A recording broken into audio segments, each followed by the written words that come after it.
Oh, taking what they're giving. I'm taking what they're giving because I'm working for a living. Oh, hi, Jeff. Are you working for a living, Paul? Are you really? Yeah, that song has been on my mind because it's an 80s song. And so naturally it's on my mind. But yeah, we were talking on the last episode that we did Yeah. about sort of like the failure of the employee value proposition that there were promises made and then promises withdrawn or commitments withdrawn, and now where are we, like what are we doing? And it kind of made me wonder, and so I guess I want to pose this as a question to you, like why do we work? Like what's going on? What is the deep thing that needs to be filled? Money, Uh, money, money, money. she worked hard for money, money, money. No, I mean, there's obviously. Uh, I don't believe work is only about money. I mean, I do think so. Obviously, there is a money component for a true reason, but so I posted recently about an article in Science about talking about remote work. And it was, and I'm just looking at it right here from Natalia Emanuel, Emma Harrington, and Amanda Palais, which talked about home alone, remote work, isolation, and mental health. I know that, and basically, if you're home alone, you need to have like all kinds of contraptions to keep burglars away. It's Sure, very because Joe Pesci's just got to keep coming uh, to the door. yeah, and Daniel, whatever his name is. So anyway, Gross. they what they found is that people who were in remote capable jobs spent more time working alone and became more socially isolated Mm. and suffered more mental health distress than people who were in jobs that were not remote capable, and therefore there was sort of basically a hidden cost to remote work. So even though people like the ability to have remote work, that it they lost the social benefit of it, Mhm. and even though they were having these mental health consequences, they often attributed those to things outside of remote work, the Yeah. family problems or other things. So it did make me think that we, among other things, that one of the reasons that we value work is that it is a social interaction. It is something that we get out of belonging and connection to other people. Like we have our work friends, we have our ability to connect to people, where as we get out of school, like where else do we have the opportunity to just naturally meet people and connect to people other, as easily as there's work, right? In social Mm. psychology we talk about uh, proximity is the easiest way to form connections, and as we become more isolated in our electronic world, work is still one of those few places, especially when you go into an office, to Yeah. have that physical proximity and create those social interactions. So, work is a social institution, not just an economic one, and therefore Mm. people enjoy that. And one evidence of that is what is one of the biggest complaints for people who are forced to go back into office in the RTO is when they are denied social Mm. interaction by being Right. back in the office, right? Their Right. biggest complaint is I'm in the office and I don't get to have meetings, I don't get to collaborate. I'm on Zoom calls all day in my office by myself. Why am I here? So they feel it like, if I'm going to be here, I want to socialize. So that's one. The social component. So, all right, this is going in some strange places today. All right, buckle up, my friend. Buckle up.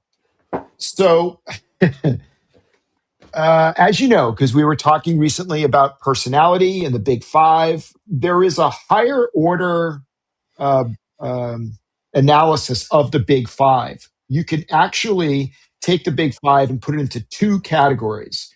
And one category, which is the extroversion and the openness, is like the accelerator system. It's connected to, I can't remember which neurotransmitter, serotonin or dopamine. I don't remember. You're a dopamine.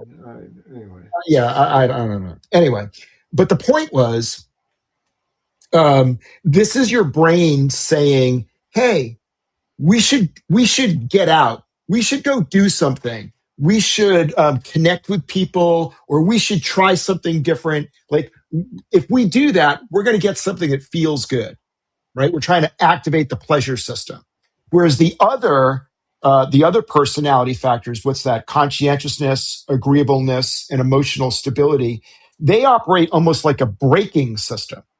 So it's like, whoa, I've got all these Breaking, brake. That's right, not a brake, but like the pedal that you slow down on in the car, right? So, and the idea is, I have all these impulses, things that I could be doing, but I need to fit in. I need to fit in with people around me to, and so I got to suppress my anger or my fear. I've got to, show up and do what's right because I got to hand it over to you, Jeff, my coworker. So I got to be conscientious and I've got to be pleasant, right? Things like whatever. So that concept, as I'm saying it out loud, there's two social components that kind of fit in there. One is that activation. When do I put my foot on the pedal? And one of the things that you pointed out in the article was, it's almost like people are saying, I don't want to. I don't want to go into the office. I don't want to have those experiences. Heck, I don't want to even go to the supermarket anymore. I want to have the food delivered to me. And so, we were talking earlier off camera about the sociology book, Bowling Alone. People are bowling, but they're not doing it in a team. They're not doing it in a community. They're just doing it by themselves. So anyway, I don't know if I have an answer, but I like what you're saying in the sense of there's a sociological component, a people need, but I don't know if remote work is to blame. I think remote work is just, as you said, it's prevented us. We find something attractive about working from home that has now got a disadvantage attached to it. And the disadvantage is I don't get the interactions. And it turns out humans need interactions. Yeah, yeah, exactly. Like I don't, I didn't come here to bury remote work. Like I work remote 90% of the time. So it's like We've got to get some new metaphors and slogans. If people have watched us, that's like, oh, it's the same 20 things over and over. Oh my god! But but to your point, is there's a risk, right? That's what science article is talking about, and that one of the things that we do get out of work is a social interaction, and if you are not getting that intentionally when you work remote or when you're in the office, if you're not Mm. getting That's it true. in the office, Right. I was reading a Reddit thread recently about a woman who uh, she her boss had mandatory happy hours during Oh, COVID, and so everyone was on camera, and she hated it, and she just didn't connect. And but what she kind of realized, like she just stopped going, and then no one ever said anything, and then she realized like no, she was just invisible. And oh my so gosh. yeah, like that, so that felt even worse, right? So then Yeah. she actually ended up quitting the job because it she felt invisible. She like so it so that's another element. Like you want to feel like you're not only having a social connection, but that you're creating a contribution, that you're someone who is valued or you're creating Mm. value. And she was in this particular scenario, obviously didn't feel like she was being seen literally and being valued for what she was bringing in. So when you are working remotely and you have a bigger risk, I think, of that as being a problem, and then that devalues some of what you want to get out of work. So again, it's important that you have to make an effort to make sure you are being seen. Your work is the impact of your work is there, and that's one of the complaints that people have sometimes about being in the office versus being at home, is that they don't feel like their recognition is as high for being at home, that their work isn't its value the same way if they were people being in the office. Identity. Identity, yes. Yeah, So yeah, yeah. and so that's a key factor as well. So I was smiling because I was thinking about all the things that I would mock if someone else said them, but I'm going to say them. There's a part of me that wants to have fun at work. Now, the reason I would mock it, like if you said, "Hey, we're going to have fun at work," it's like, I mean, what's your fun? I don't want to have fun. Bah humbug. Gosh, yes, Ebenezer.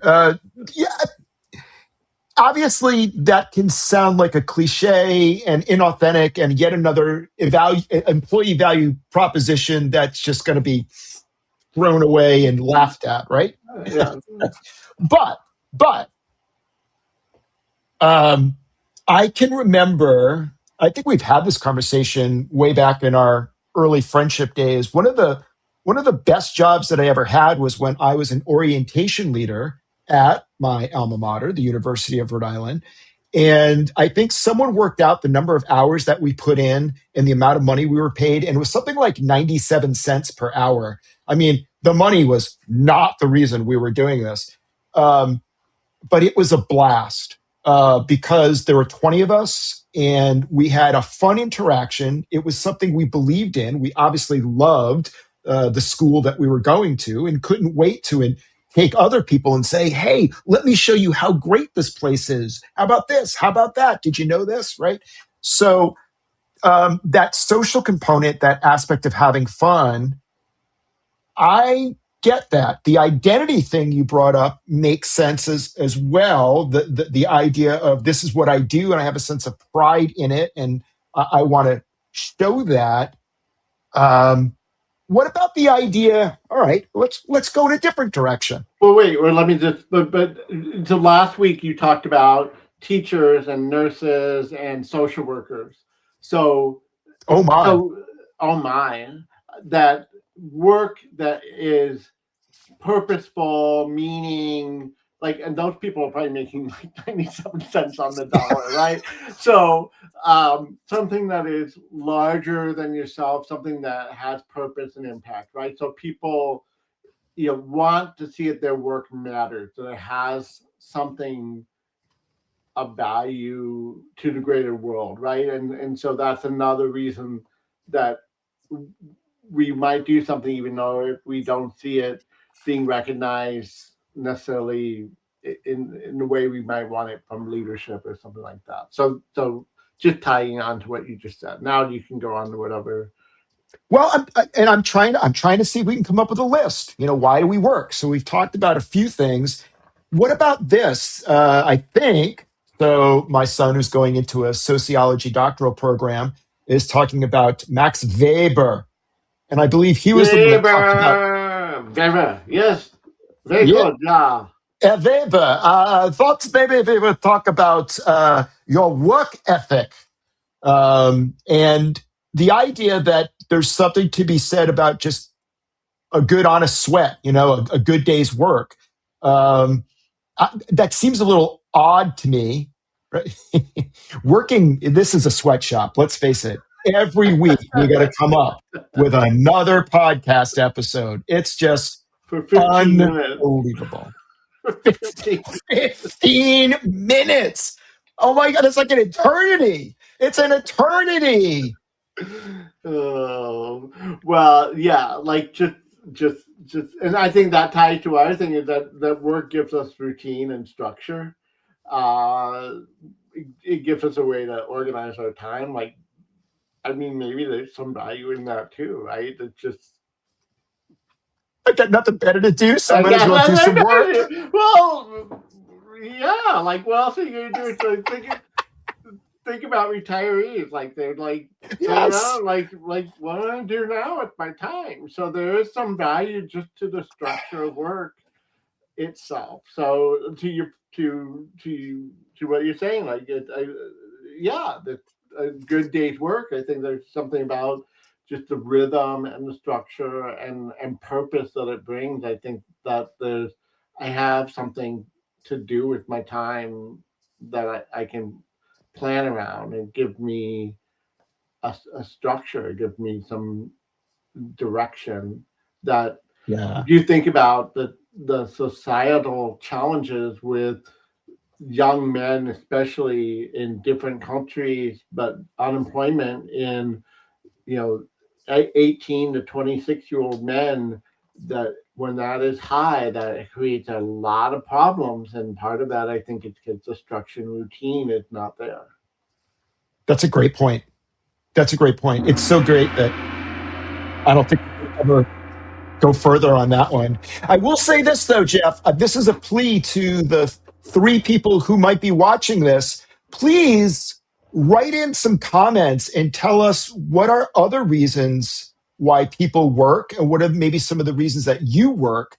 We talked about a few different options. I feel like we could probably go on and on and on, but I'd rather have input from everyone else rather than hearing you.